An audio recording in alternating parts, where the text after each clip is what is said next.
last week we were doing this show. We were recording. I walked out to go pee. I looked out my front door and I see her talking to two young guys with like their clipboards and shit. And I was like, I'm gonna have to deal with some sort of meeting now. And she came in later and I was like, who were those people? And she's like, well, they wanted to redo your deck. And so I told them they could come by tomorrow at 5. And I was like, oh God. No, I forget about it. I'm getting home from something the next day and there's a car parked in front of my neighbor's house and this guy just gets out and he's like kind of a Chad guy. This guy's like high and tight haircut, pretty good shape. He's like, hey, I'm Brad. I'm here from Porches Unlimited and I'm here to take a look at your backyard. And I was like, what? He's like, well, your backyard, you set it up? You're Taylor, right? This is your house? And I'm like, yeah, man. My girlfriend gave you that info. I'm not interested. He's like, well, I can always just come around and take a look at your porch. What situation you got going back there? You said they got a crack. And then I was like, yeah, it's concrete. And he goes, whoa, concrete? We don't do concrete. He turned around and left. And I was like, oh man, that was real easy. Got him, honey. Got him. When I buy shit, I buy whatever the fuck the sticker price is. That is the only fucking thing I'm paying. I don't want the extended warranty. I don't want the fucking deluxe bullshit, whatever add-on you're trying to sell me. Why? Because it's 99%. Because the commission, that's where people make their money. That's where the commissions are. It's the biggest profit margin items. Like, you're better off going aftermarket on any of these things and taking whatever the factory, whatever offered bullshit is. My thought process is you wouldn't sell it if it was a good deal. Or if the only reason you want to sell this warranty is through your actuaries and whatever, you figure out of course. that the warranty is more expensive than the average damage. Yeah, I'm not poor. I've got money. If shit goes wrong, I'll fucking pay for it. I know I'm making more money in the long run because you wouldn't offer me this deal if it was actually saving money. Yeah. When I went to buy my car, the guy was ruthless. I have never, now as my years of streaming have gone on, I've become a hardened and bitter person. I can be mean to people if I need to be. That's fine. I don't give a fuck anymore. Okay, I'm successful. I do my shit. But this guy tested me.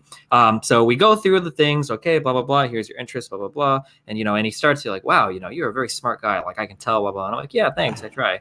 And he's like, so I want to tell you a story. My wife was driving her van. Across Omaha, and Omaha, real bad potholes.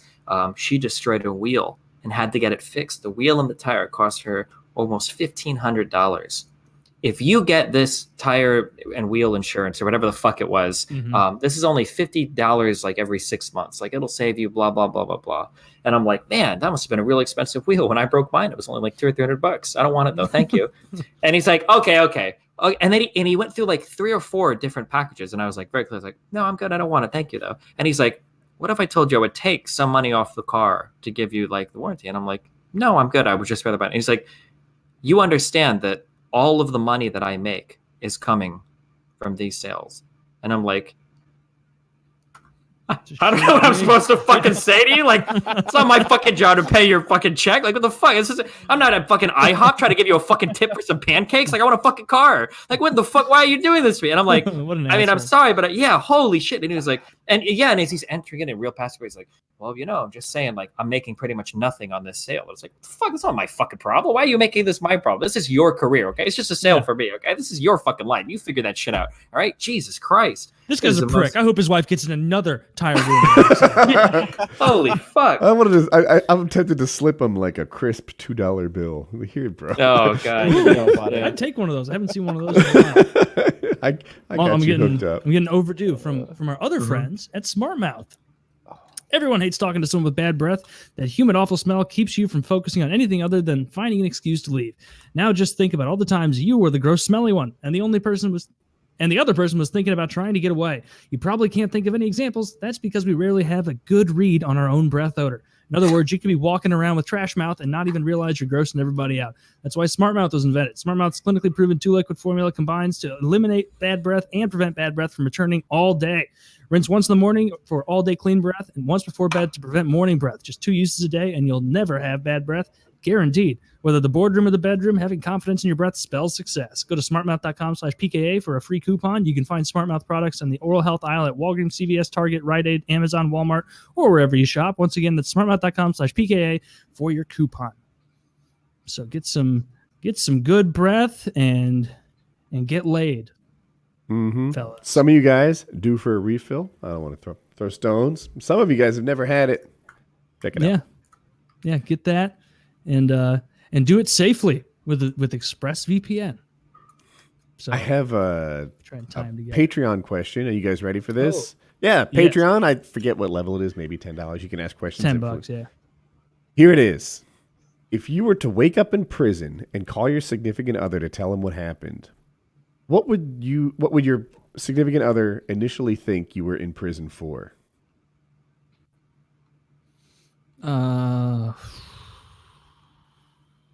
I tweeted out when I was younger. I don't know why. I was real dumb. I tweeted out a lot of bomb threats.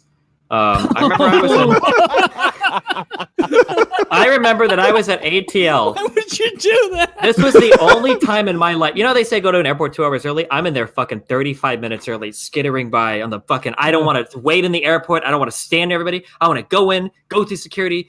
In Omaha, it's a very small airport, right? Yeah. For larger airports, obviously, you show up a little bit earlier. But I had to fly out of, I think it was ATL for something. And I decided, I'll be responsible today. And I showed up the full 2 hours. It was a domestic flight, 2 hours early. Okay, this is a phenomenal effort on my part. And I am waiting in this goddamn fucking line. And it is getting longer, even ahead of me. It's somehow more people are getting up there. I don't know how. They've got one fucking guy open. They're bringing people back from other places.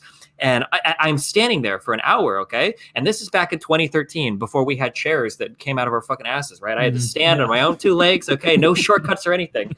And I remember I took out my phone, my 40,000 Twitter follower account, and I was like, man, if I was fucking Al-Qaeda or Taliban or whatever the fuck we had back then, whoever we were fighting the least, if I was fucking Taliban, I would fucking bomb the fuck out of this security line because I know I could kill at least 200 motherfuckers here. And I don't know how. I never got no fly list and no one ever talked to me over any of this shit. But if I went to jail, they would immediately assume like, okay, you finally got caught on one of these dumb fucking tweets. Yeah. And then you did it again and again. Also, at Atlanta airport, even more opportunistic. Yeah. The one bomb threat that actually got my Twitter banned was I told my ISP that I needed the address to the local, the node that my uplink was going through because all of my traffic was fucked and other traffic in the neighborhood was. And I said that if they give me the node, I would go ahead and bomb it for them so they could replace it with something better. And I actually lost my Twitter account for that. Yeah. Oh, it's a goddamn shame. That's a good joke. I don't know. I don't do enough fun stuff. I've always wanted to believe that I have what it takes to rob a bank.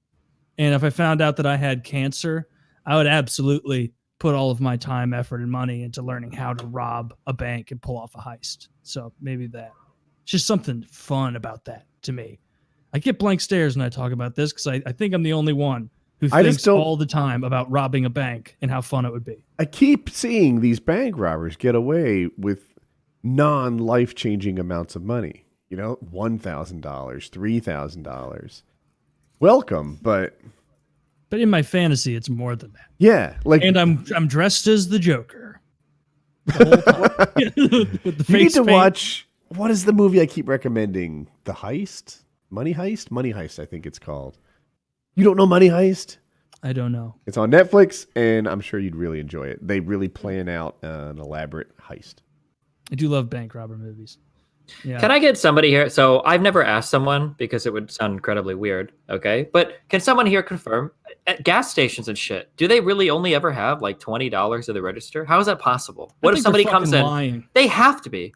But I've never wanted to walk up and be like, how much money is actually in the register? Because for obvious reasons. But like, why do they put that shit out there? They have a lockbox? Yeah, some sometimes they just have a timed lockbox where if they get over $20 or $100, oh, they just like slide it in, box, and it only opens on either a manager's code or like the Brinks truck when they come around. They got a key for it. I can't think of when, but yeah, we had an environment like that where I worked, and there was like a hole in the safe. Like you could put money in the top of it, but I don't have any access to get inside of it.